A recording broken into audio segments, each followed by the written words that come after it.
Good morning and welcome to lesson 309. I will not fear to look within today. And this is a subject that's very dear to my heart.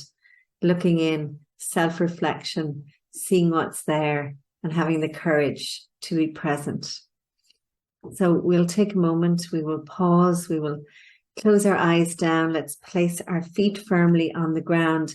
And perhaps this morning we could take a mudra, so you can take your right hand and place your left hand in it, and then bring the thumbs together and rest it down on your lap. And this tends to be a really comforting mudra. Invite your shoulders to relax and your jaw.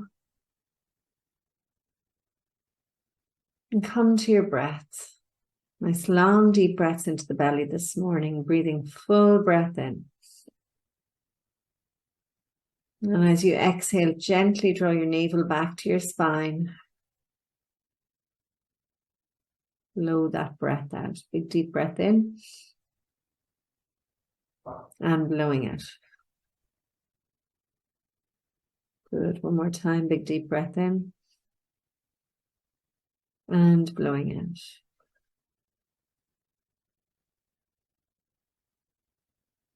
Asking today that we may be instruments of peace, that we may spread love wherever we go, be bringers of joy and hope and love and transformation, be bringers of light, be those extensions of God's love, and be truly helpful in all we do and all we say, in all our expressions. We're here to be truly helpful to one another. So choosing that today. Beginning this day in gratitude, we open our hearts and we surrender to love. We ask love to lead the way through the minutes and the hours of this new day. We welcome joy, fun, and abundant prosperity. We recognize that all encounters can be wholesome and that all experiences can be met with a peaceful heart that is anchored in the truth that we are one, that we are love, and that we are free. And so we release these words and we let it be. Amen. Okay. I will not fear to look within today. Within me is eternal innocence, because it is God's will that it be there forever and forever. I, God's child, whose will is limitless, as in God's own, can will no change in this. So I'm going to take a pause there because, a lot of my work is teaching people how to meditate or how to become present, how to sit with themselves. And of course, this brings up a lot of fear for people because their stuff comes up when they sit quietly. The stuff that they have pushed down or put away or put to the back of their minds, put to the bottom of their stomachs, all of that stuff starts to come up. And of course, if we're not A Course in Miracles students, we make that stuff very real. And so it feels scary. But the real beauty of, not fearing to look within is that anything that comes up comes to the light of love in order to dissipate, because it isn't real. It's not made of substance. It's emptiness, really, in a way. But I know it feels real. But the idea of looking within is to allow it to percolate up, and then it's going to dissipate. And then you're going to be left in this knowing of your innocence, or what's beneath, what's underneath all the stories is the truth. And the truth is your innocence and your love and your freedom and your beauty and your truth and your oneness with the divine. And anything you layer upon that or put down or put away or don't look at has no ability to change ultimately who you are. So it doesn't matter what it is, but it feels like it changes it, if that makes sense, because we give it energy and we give it power and we place our belief in it. So this lesson is asking us to remove our belief in anything that seems to arise as we look within. Take that to the light.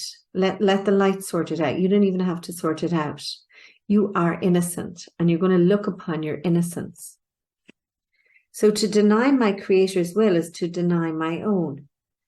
And, God's child's will, whose will is limitless as God's own, can do nothing. We can do nothing to change our innocence. So to look within is to find my will as God created it and as it is.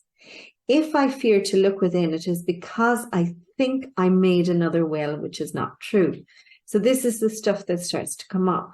And I tried to make it real, yet it has no effects unless I give it power. Does that make sense? Unless I give it credence. So it's like you're going to withdraw. It's like you're going to suck all the energy out of that because it's not real. And why would you give time and space to something that is not real? And the last two lines here are so beautiful. Within me is the holiness of God, or you could say the holiness of love or the holiness of the divine, but it's within me. And within me is the memory of God. So within you is the holiness of God, the holiness of the love of all loves, and within you is the memory of God. And then it goes into the prayer, which is, my God, my source, the step I take today is my release from my idle dreams of sin. Your altar stands serene and undefiled. It is the holy altar to myself, and there I find my true identity. And I'm getting an image of, a beautiful altar, mandir, just with a white cloth on top of it. And then we clutter it with all this stuff, so we can't see the white cloth. But as we take the stuff off that we made real, we return to seeing just the white cloth, and it's like, it was always there. That pure white cloth was always there. And you were always that. You were always that innocence. Innocence, innocent, both. So take that into your meditation, or as my father would say, put that in your pipe and smoke it. I will not fear to look within today, because within lies your innocence.